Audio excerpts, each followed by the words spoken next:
Et salut à tous, alors aujourd'hui c'était le jour J, c'était le deuxième jour de lancement des RX 6800 et 6800 XT, et ce coup-ci c'était les modèles custom. Bon alors spoiler alerte, il n'y avait pas de carte. C'était la même chose que la semaine dernière, mais on va en parler un petit peu, hein, du coup c'est parti.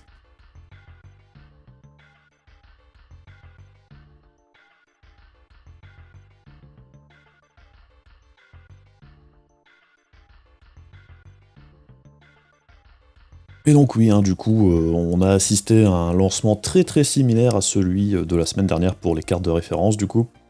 Ben, c'est-à-dire qu'il n'y avait juste aucune carte de disponible en France.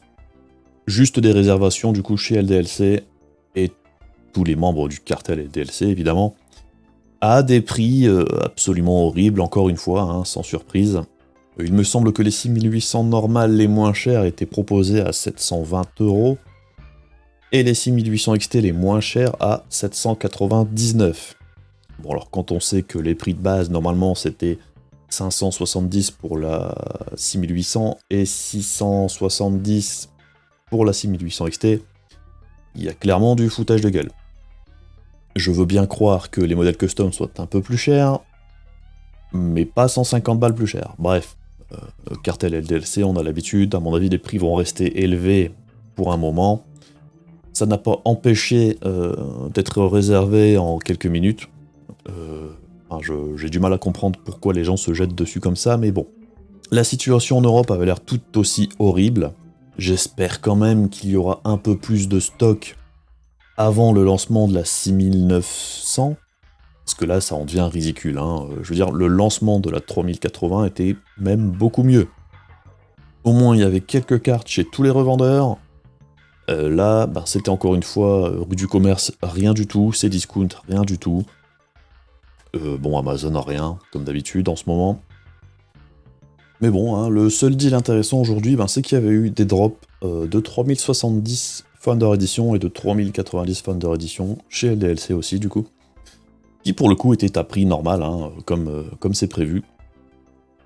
Et la bonne nouvelle, c'est qu'il y a eu, je pense, pas loin de 200 cartes, voire plus, hein, de dispo chez LDLC. J'ai pas la quantité exacte, mais au vu du nombre de personnes qui ont confirmé, entre guillemets, avoir réussi à choper une carte sur les différents Discord, c'est encourageant. Je pense qu'il y a eu pas mal de monde de servi, et c'est une bonne nouvelle. Mais c'est un peu ce que je disais dans ma dernière vidéo, hein. Apparemment les stocks de 3070 et donc de 3060 Ti, ça s'améliore grandement, et je pense que le lancement de la 3060 Ti devrait se passer correctement. Bon alors tout va partir en quelques secondes, il n'y a pas de souci, ou en quelques minutes, mais je pense que si vous êtes là au lancement, il y aura clairement moyen d'en choper. Parce que là chez LDLC, la 3070, il y avait pas loin de 10 minutes je pense pour essayer d'en choper une, et il n'y a pas eu grand monde qui est venu se plaindre d'avoir une commande annulée par la suite.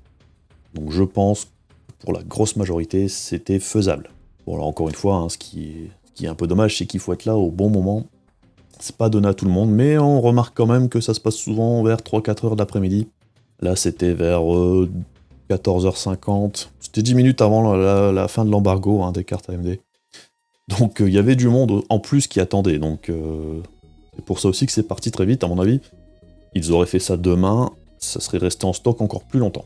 Mais bon, du coup, ça c'est la bonne nouvelle, et du coup, elle vient de chez Nvidia, tout simplement. On n'aurait pas cru ça aujourd'hui, j'aurais préféré une bonne nouvelle pour les 6800, mais bon, ne crachons pas dans la soupe. C'est une bonne nouvelle que des cartes deviennent enfin un peu plus disponibles. Bon, alors les 3090, par contre, on voit clairement que ça ne semble plus intéresser grand monde, alors à moins qu'il y avait un stock énorme là aussi, je sais pas. Toujours est-il qu'elles étaient dispo pendant quasiment plus d'une heure, je sais même pas si elles sont encore dispo maintenant, c'est possible. Mais alors après, bon, forcément, avec une carte à 1550 balles, une fois que les premiers acheteurs sont passés, ça n'intéresse plus grand monde maintenant, je pense. Mais du coup, il y a encore un grand manque, hein, au niveau des 3080 tout court. Clairement, c'est la carte la plus recherchée, je pense, actuellement. C'est pour ça que, peu importe le prix, hein, jusqu'ici, ça part en 3 secondes.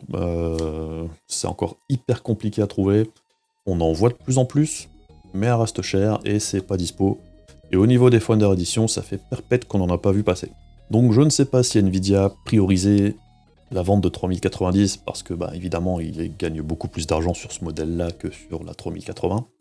ou s'ils gardent des puces en stock pour le lancement de la prochaine 3080 Ti. Aucune idée, toujours est-il que pour l'instant, c'est pas glorieux pour les 3080. Sinon, pour ce qui est des performances de ces nouvelles 6800 XT Custom, ben, y a pas grand chose à dire non plus, en fait, c'est pas incroyable, hein, elles sont plus ou moins au même niveau que les modèles de référence AMD. Alors évidemment, les modèles référence AMD étaient très bons ce coup-ci, donc les modèles custom n'apportent pour ainsi dire rien à part un prix plus élevé. Alors après, si elles ont un look qui vous plaît, évidemment, vous pourrez vous diriger sur les customs. Pour ce qui est des performances en elles-mêmes, même en overclocking, apparemment, ça sert quasiment à rien. Au niveau des refroidissements, ça change quasiment rien. Donc, je pense que les meilleurs deals se trouveront du coup sur les modèles de référence pour le moment, tant qu'ils seront disponibles, parce qu'AMD a décidé d'arrêter la production de ces modèles-là assez rapidement, ce qui est un peu dommage du coup. Donc clairement, hein, je pense que les meilleurs deals à attendre sur les 6008, ben, ce sera sur le shop AMD directement, puisque les modèles qui sont dispo jusqu'ici en boutique en France ben, sont à un prix horrible. Donc voilà, il n'y a pas grand chose d'autre à dire aujourd'hui, je m'attendais à mieux, mais bon, AMD a encore une fois déçu énormément, hein. Globalement je pense personne n'a réussi à choper de cartes. Est-ce que le lancement a été trop précipité? J'en sais rien. Toujours est-il qu'il n'y a pas de carte nulle part, alors qu'ils nous avaient dit qu'il y en aurait. Alors si pour eux, le fait d'avoir des cartes, c'est d'en avoir 10 chez chaque partenaire, c'est clairement pas suffisant. Bref.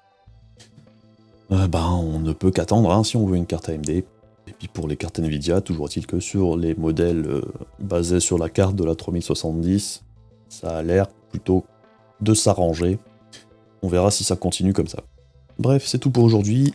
N'hésitez pas à poser des questions dans les commentaires si vous en avez. Vous pouvez aussi passer sur le stream si vous avez des questions à poser. J'y répondrai tout de suite hein, dès que je les vois. N'hésitez pas à faire coucou. Prochaine vidéo du coup ce week-end, probablement sur les processeurs, dans la série comment monter un PC équilibré et comment trouver les pièces et qu'est-ce qui est intéressant de choper ou pas selon votre utilisation. Du coup, à la prochaine, des bisous, salut!